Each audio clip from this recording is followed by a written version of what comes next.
কুমারীর পবিত্রতা প্রথম খণ্ড, প্রথম পত্র। জয় মা, কল্যাণী আসু, স্নেহের মা, সুবাসী জানিও।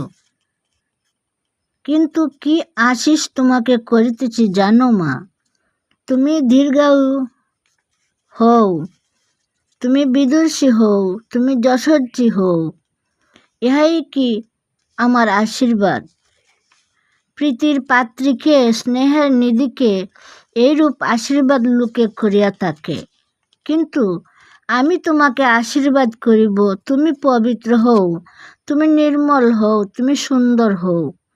বহুবার তুমি আমার মুখে শুনিয়াছ, পবিত্রতাই সুন্দরতা, পবিত্রতাই মধুরতা, পবিত্রতাই কমনীয়তা, স্ত্রী জাতির কোমলতা একটা স্বাভাবিক ঐশ্বর্য।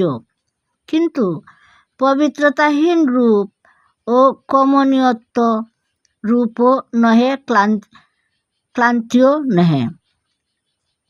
পবিত্রতাই জীবনে যথার্থ দীপ্তি, পবিত্রতাই অন্তরে যথার্থ জ্যোতি। জগতে অনেকে দীর্ঘ জীবন লাভ করিয়াছেন, কিন্তু পবিত্রতাহীনের দীর্ঘায়ু দুঃখেরই জনক, অগৌরবেরই বর্ধক, কলঙ্কেরই প্রসারক। জগতে অনেক বিদ্যা অর্জন করিয়া বাগ্মিতায় বা কবিত্বে প্রতিভাবান পুরুষদের বিষয়ে দৃষ্টি আকর্ষণ করিয়াছেন, কিন্তু পবিত্রতাহীনের বিদ্যা ও প্রতিভা কখনো মানবের শ্রদ্ধা বা পূজাবুদ্ধি উদ্দীপিত করিতে পারে নাই। জগতে অনেকেই যশস্বী হইয়াছেন এবং নিজের নাম ও প্রতিপত্তি নানা দিক দেশে বিস্তারিত করিয়াছেন, কিন্তু পবিত্রতার মূল্য সম্পদে যে বঞ্চিত, তাহার নাম যশ কণভঙ্গুর খাঁচের মতো তুচ্ছ আঘাতে শত শত খণ্ডে বিভক্ত হইয়া ধুলায় গড়াইয়া পড়িয়াছে। পবিত্রতার ধনে যে ধনী, সে দীর্ঘায়ু না হইলেও জগৎপূজ্য। পবিত্রতার সম্পদে যে সমৃদ্ধ, তাহার বিদ্যা না থাকিলেও সে পণ্ডিত কুলে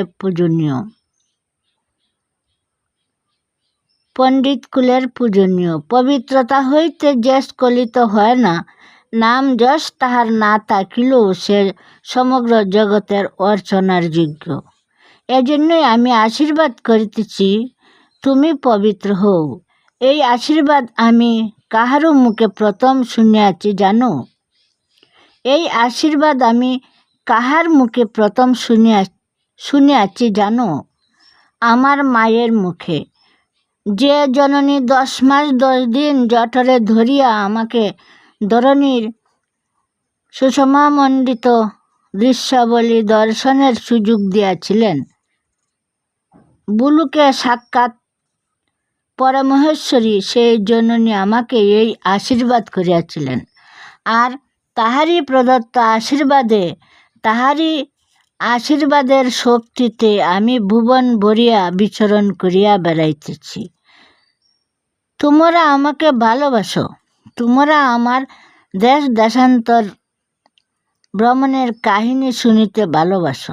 কোন পল্লীগ্রামে গিয়া কীভাবে কচুরিপানা সাফ করিয়াছিলাম, কোন বন্ধুর পথের প্রস্তর দিনের পর দিন কঠোর শ্রম সহকারে কাটিয়া লোক চলাচলে যাতায়াতের সুগম পথ করিয়া দিয়াছিলাম। কোথায় কোন মুসলমান পল্লীতে আগুন নিবাইতে যাইয়া আমার চশমার কাঁচ ফাটিয়া গিয়াছিল, আমার মুখের ধারি পুড়িয়া গিয়াছিল। সেই কাহিনী শুনিতে ভালোবাসো। কিন্তু মা, কেন আমি অন্ধ পুকুরের কচুরিপানা পরিষ্কার করি, কেন আমি রাস্তার পাথর ভাঙ্গি, পল্লীর আগুন নিবাই, তা কি জানো? এ সকল আমার বাহিরের কাজ, অন্তরে নিগূঢ় যুগ এ সকলে নাই। আমি যখন কুদাল মারি আর পাথর ঠুকি, তখন আমার শরীরে আমার শরীর মনের প্রত্যেকটি স্পন্দনে আশীর্বাণী উচ্চারণ করি, পবিত্র হও, পবিত্র হও।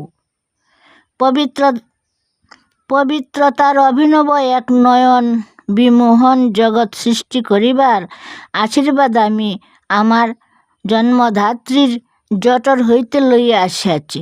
তাই অহর্নিশ আমি জপ করি, পবিত্র হও, পবিত্র হও। আমি কেবল তোমাদিগকে পবিত্র করিবার জন্য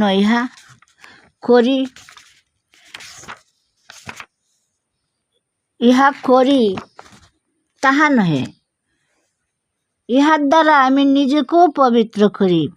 আমি কত অসুন্দর ছিলাম, আমি কত অসুন্দর হইতে পারিতাম, কিন্তু পবিত্রতার বজ্রধ্বনি, পবিত্রতার পাবন মন্ত্র আমাকে তাহা হইতে দেয় নাই, আমাকে তাহা হইতে দেয় নাই। আমি আমার জননীর চরণ কোণ হইতে এক বিন্দু পূর্ণ আশিস লইয়া আসিয়াছি। আমি আমার জননীর চরণ কোণ হইতে এক বিন্দু পূর্ণ আশীর্বাদ লইয়া আসিয়াছি। হে আমার নয়নানন্দদায়িনী কন্যাগণ, তোমরা তাহা নত শিরে গ্রহণ করো।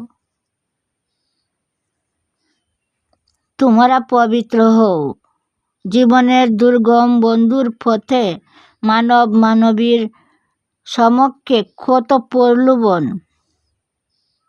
কত লালসার জাল ছড়ানো রহিয়াছে। একটু আত্মবিস্মৃত হইলে কি, পথভ্রষ্ট হইলে মরিলে। এমন বিপদে বন্ধুকে সহায়কে, সে সহায় তোমার পবিত্রতা। জীবনে যাহার পবিত্রতার হোমাগ্নি জ্বলিয়াছে, পাপ লালসা তাহাকে লুব্ধ করিতে পারে না, তাহাকে কর্তব্যভ্রষ্ট করিতে পারে না। পবিত্রতার যজ্ঞানলে সকল নিছক আমন্দতা তাহার দগ্ধ হইয়া যায়। এই পবিত্রতার বাণী আজ তোমাদের কর্ণরন্ধ্রে প্রবেশ করাইয়া দিয়া তোমাদের পিতামাতাই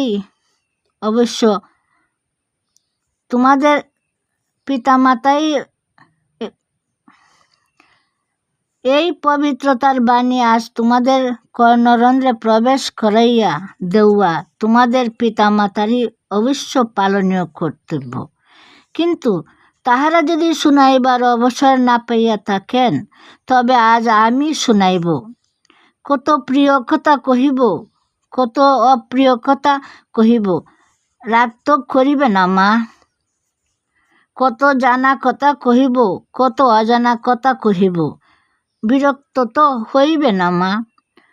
কত সহজবোধ্য কথা কহিব, কত দুর্বোধ্য কথাও কহিব, কত দুর্বোধ্য কথা কহিব। সহিষ্ণুতা তো হারাইবেন না, সহিষ্ণুতা তো হারাইবে না মা। যে কথা ভালো লাগিবে না, চিন্তা করিয়া দেখতে চেষ্টা পাইও সে কথা কেন কহিলাম। যে কথা আর শুনো নাই, চিন্তা করিয়া দেখিও সে কথার প্রকৃত তাৎপর্য কী।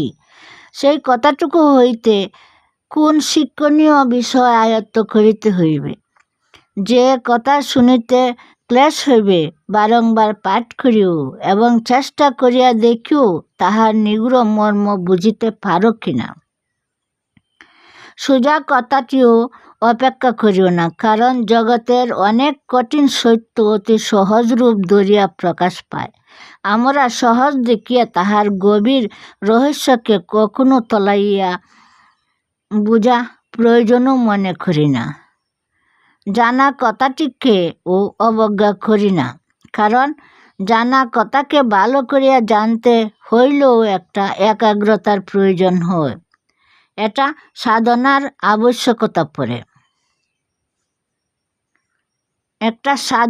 আবশ্যকতা পড়ে, আমার সর্বাঙ্গীন কুশল তোমাদের সকলের মঙ্গল সংবাদে সুখী হইবে। ইতি শুভ আশীর্বাদক তোমার স্নেহের ছেলে স্বরূপানন্দ।